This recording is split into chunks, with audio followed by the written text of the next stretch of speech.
प्रिय विद्यार्थियों, आज के इस YouTube चैनल में हम अभिज्ञान शाकुंतलम नाटक के तीसरे अंक के 5वें पद्य से आगे अध्ययन करेंगे।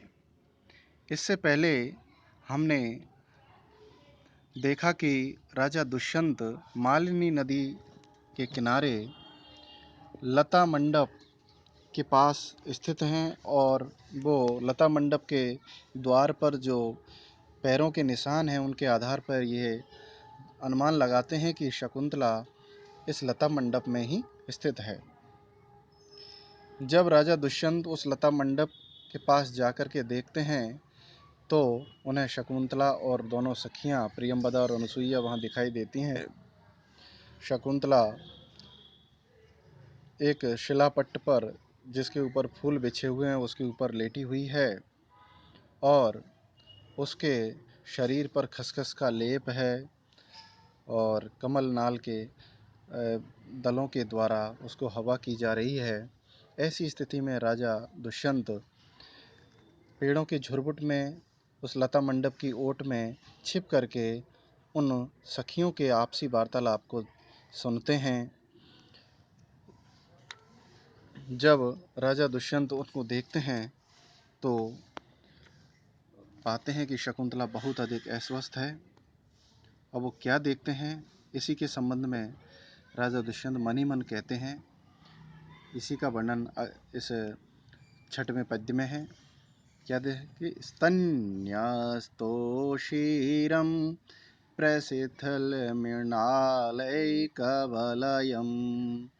प्रियायाः साबाधं किमपि कमनीयं वपुरिदं समस्तापः कामं मनसि जनिदागप्रसरयोर्न तु ग्रीष्मशैवं सुभगमपराधं युवतिषु।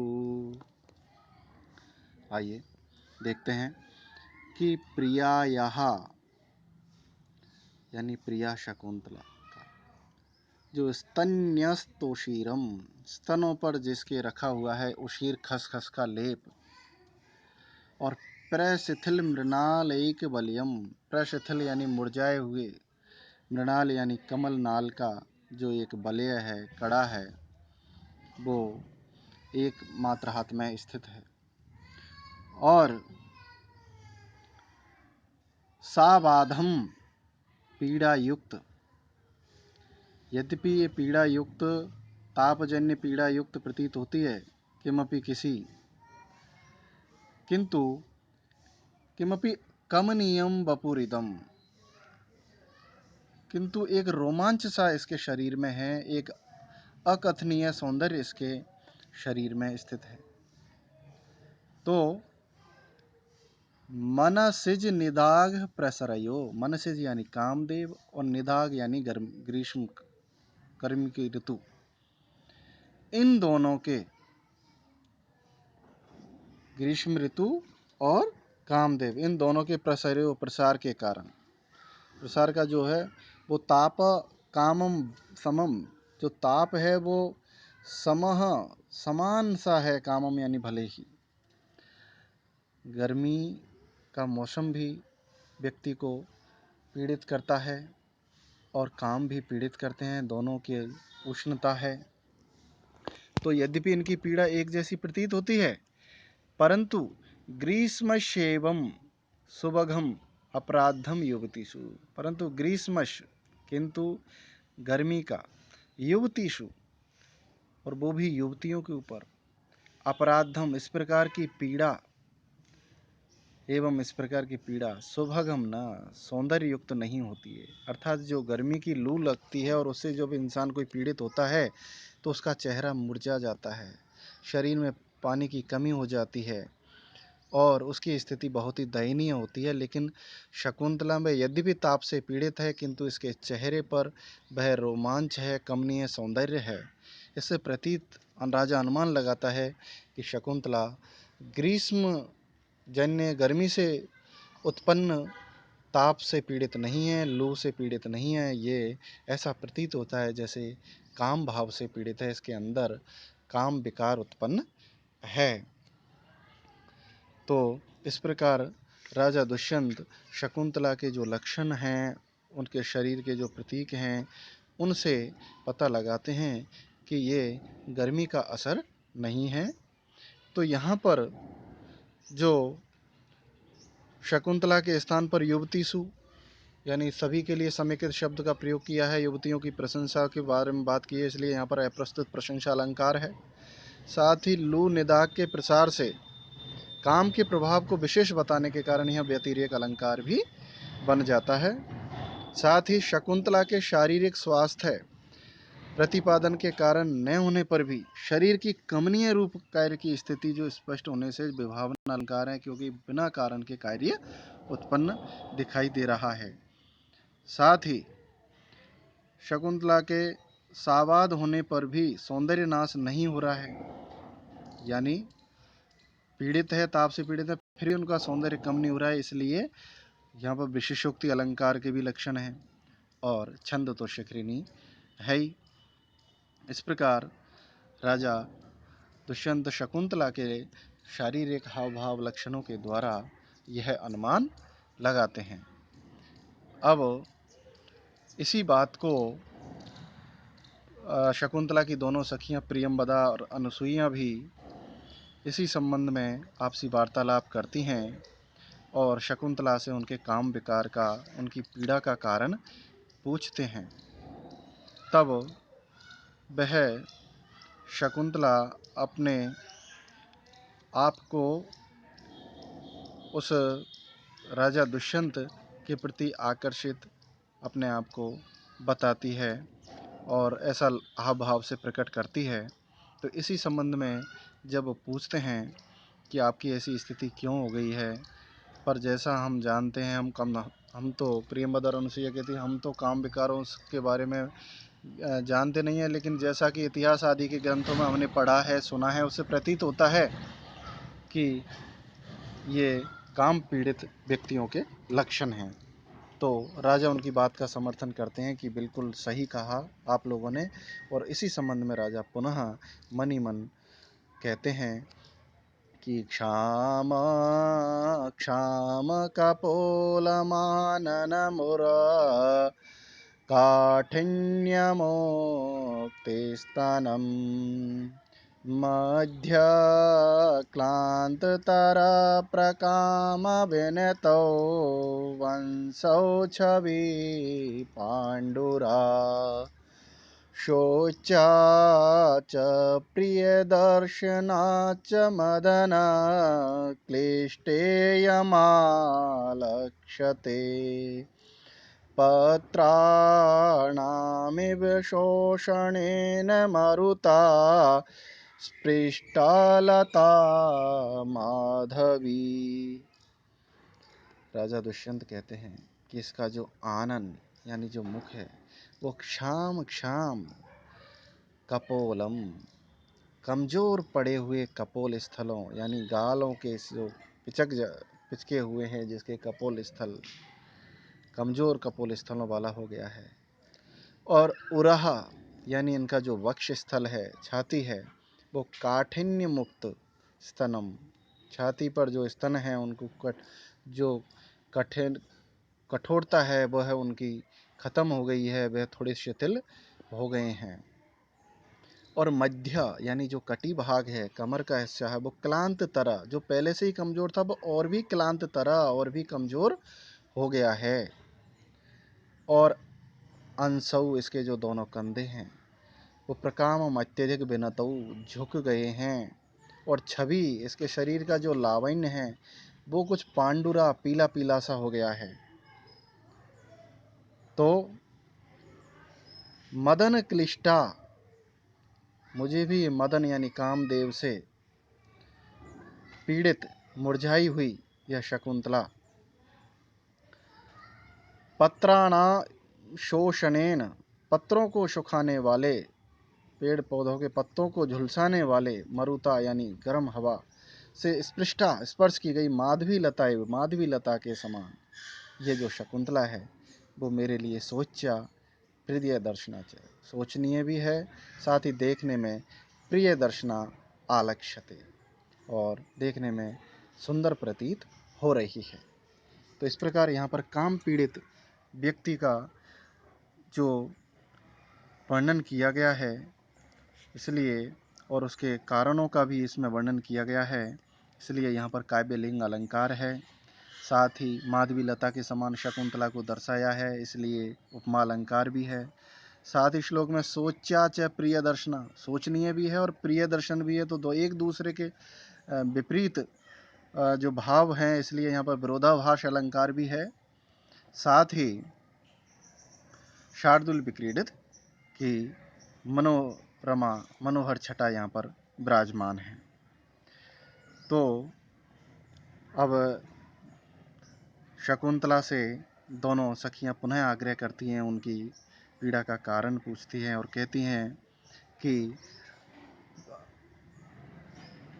स्नेही जनों में, अपने लोगों में यदि कोई पीड़ा बांट ली जाती है, कह दी जाती है, तो वह दुख थोड़ा हल्का हो जाता है, बट जाता है। तो आप अपनी स्थिति का कारण हमें बताएं, क्योंकि बिना कारण जाने बीमारी का इलाज भी संभव नहीं है। तो राजा भी इसी भाव को पुनः कहते हैं कि पृष्टा जनेन समदुःख सुखेन बाला, नेयं न वक्ष्यति मनोगतमादिहेतुम्। दृष्टो विवृत्य बहुशोऽप्यनया सतृष्णम्, अत्रान्तरे श्रवणकातरतां गतोऽस्मि। राजा कहते हैं कि सम दुख सुखेन, सुख दुख में समान सा रहने वाली बाला यानी शकुंतला से, जनेन इन अब स्नेही जनों के द्वारा जो पूछा गया है, पृष्ठा पूछा गया है, मनोगत आदि हेतु, मन में स्थित जो बीमारी है, चिंता है, उसका कारण। तो अब ये इयम यानी ये शकुंतला न बक्ष्यति, वाह, ये कहेगी अथवा नहीं, अर्थात अपने मन के भाव को ये अपनी सखियों से कहेगी अथवा नहीं।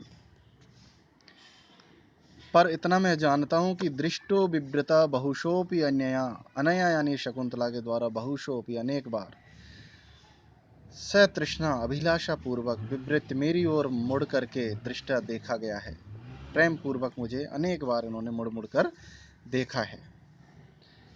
फिर भी अत्रांतरे, इन दोनों के वार्तालाप के, इन तीनों के वार्तालाप के बीच में मैं श्रवण कातरताम, अरे इनके मन के भाव को सुनने के लिए अधीर सा गतो अस्मि हो गया हूँ, अर्थात कब शकुंतला अपने मन की बात कहे और उसको मैं सुनूं जानूं, इसलिए मैं बेहद अधीर हो रहा हूँ। तो इस प्रकार यहाँ सम दुख सुख कहने का कारण होने से यह काव्यलिंग अलंकार भी है और बसंत तिल का छंद है। अब जब शकुंतला अपने मन के भाव को बता देती है कि जब से राजा जो राज ऋषि मेरी दृष्टि में आए हैं, तब से मेरा मन उन्हीं की ओर खिंच गया है, मैं उनके बिना अब नहीं रह सकती। और तो ये ऐसी अवस्था ऐसी अवस्था में मुझे पहुंचाने के कारण भी वही हैं।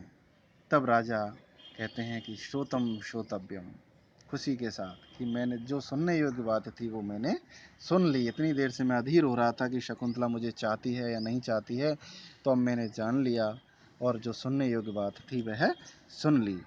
तब राजा पुनः मनी मन कहते हैं प्रसन्नचित्त होकर के कि स्मरेव ताप हेतु निर्वाप्यता सैव में जाता, दिवशैव दिवशैवाभ्रविशाम तपात्यये जीवलोकस्य।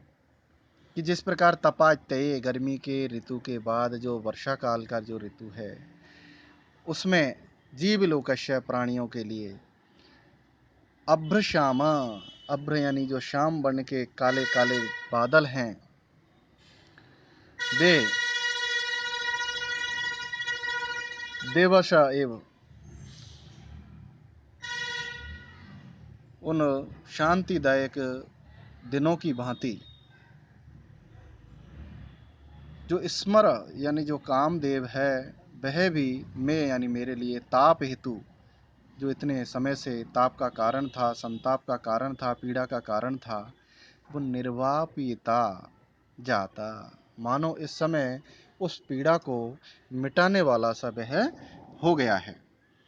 तो इस प्रकार राजा मणिमन कहते हैं कि शकुंतला की बात सुनकर के उसी भांति मुझे आज कामदेव जो इस लंबे समय से मुझे पीड़ित कर रहा था, काफ़ी दिनों से मुझे पीड़ित कर रहा था, आज मेरे लिए वही सुख का कारण है। किसकी भांति सुख का कारण है? जिस प्रकार गर्मी के आतप से पीड़ित व्यक्ति वर्षा ऋतु काल में श्याम वर्ण के काले काले बादलों से जैसे सुखदायक हो रहे हैं, उनके लिए प्रतीत हो रहे हैं, वैसे ही मेरी स्थिति हो गई है। इस प्रकार राजा दुष्यंत ने अपनी मनोस्थिति को इस पद्य में प्रकट किया है। तो यहाँ पर विरोधाभास अलंकार भी है और अब्रशाम युग की भांति यहाँ पर उपमा अलंकार है, साथ ही आर्या की मधुर छटा है, आर्या छंद की मधुर छटा इसमें स्थित है। अब आगे हम देखते हैं, जब शकुंतला अपनी बात को अपनी सखियों से कहती है तो दोनों सखियों से वह पुनः कहती हैं कि आप मेरा मार्गदर्शन करो मेरी प्रिय सखियों की, मेरा निर्णय सही है अथवा नहीं, आप मुझे राय दीजिए। तब दोनों सखियां कहती हैं कि सागर को छोड़ करके महानदी और कहाँ जा सकती है, अर्थात जो महानदी है वह तो सागर में ही जाके विलीन हो सकती है। जिस प्रकार मालती लता की भारी जो लता है उसको आम्र वृक्ष ही सहन कर पाता है, ठीक वैसे ही आप जैसी रूपवती सुकुमार और सुंदर बाला के लिए इससे बेहतर और कौन सा विकल्प हो सकता है, अर्थात राजा दुष्यंत के अलावा और कौन हो सकता है। तो आपकी जो इच्छा है, जो मनोभाव है, बिल्कुल सही है और सही चयन आपका है इस संबंध में। तब वह कहती है, तब कहते हैं कि उन्हीं के कारण मेरी ये स्थिति हो गई है, अब ऐसा कोई उपाय कीजिए जिसके कारण मैं भी मेरी कामना पूरी हो सके, मेरा मनोरथ पूरा हो सके। तब राजा दुष्यंत अपनी स्थिति भी शकुंतला की भांति ही दर्शाते हैं। वे कहते हैं, क्या कहते हैं इस संबंध में कि इदम शिशिरैरन्तस्तापाद् विवर्णमणीकृतं निशि निशि भुजन्यस्तापाङ्गप्रसारिभिरश्रुभिः अनभिलुलितजाघाताङ्कमुहुर्मणिबन्धनात् कनकवलयं स्रस्तं मया प्रतिसार्यते। राजा कहता है कि निशि निशि रात भर जागने के कारण और भुजन्यस्तापात भुजा पर अपना अपांग भाग यानी नेत्र प्रांत से प्रसार भी गिरे हुए, अंतस्तापात अंतः जो काम का जो ताप है उससे अशिश्रयी गरम अश्रुभी आंसुओं से विवर्णमणीकृतम जिसका मलिन कर दिया है मणि को, ऐसे मणिबंधनाथ जो मणिबंधन के स्थान है उस जगह से कलाई के भाग से स्रस्तम बार बार पुनः सरकाया, ऊपर सरकाया जाता हुआ और बार बार पुनः नीचे आ जाता है, ऐसा इदम कनक बलयम ये जो सोने का जो कड़ा है वह मया मेरे द्वारा अनभिलुलित ज्याघातांक, अनभिलुलित यानी ज्याघातांक, अनभिलुलित यानी ज्याघातांक, ज्या यानी प्रत्यंचा के घर्षण से जो अंकित है, ऐसे अनभिलुलित यानी धनुष आदि के प्रत्यंचा से जो पड़े हुए हैं निशान, ऐसे हाथ को मुँह यानी बार बार प्रति सायरते मुझे उसको सरकाया जा रहा है, अर्थात मुझे पुनः पुनः मेरे कड़े को ऊपर सरकाया जा रहा है, अर्थात मैं पहले से कमज़ोर हो गया हूँ और जो मणि बंधन का जो कड़े का जो बंधन का स्थान है वहाँ से कड़ा बार बार उतर करके नीचे आ रहा है, इसलिए वह मेरे द्वारा बार बार पुनः सरकाया जाता है।